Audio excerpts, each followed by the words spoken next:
So when we think of exercise, we typically think of aerobic exercise, or we think of cardio. And cardio is great.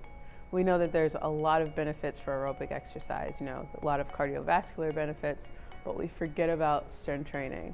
And with strength training, some people call it strength training, some people call it resistance training, some people say just lifting weights. And when you think of this type of exercise, you think of building muscle, which is very important for a diabetic and a non-diabetic.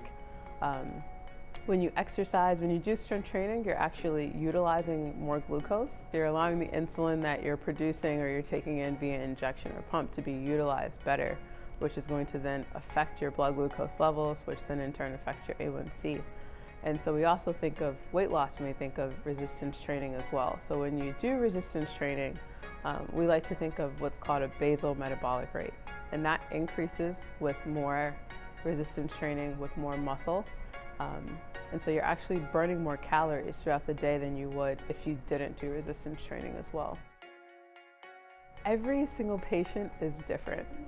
There's no recipe for type 1, or there are some things that are pretty standard with type 2, but even so, everyone is so different.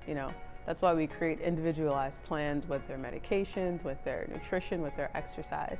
With type 1, you typically see that they don't want to become hypoglycemic with exercise. And in the past, a lot of type 1s have been told not to exercise because of the risk of hypoglycemia.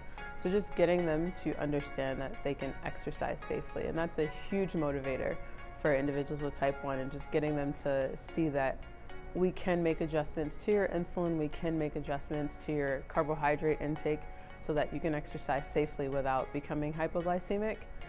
With type 2s, just getting them to see that they can control their diabetes with just lifestyle intervention, which is nutrition and exercise, and just getting both populations to understand that exercise is a form of medicine, except there's no crazy side effects if you do it safely.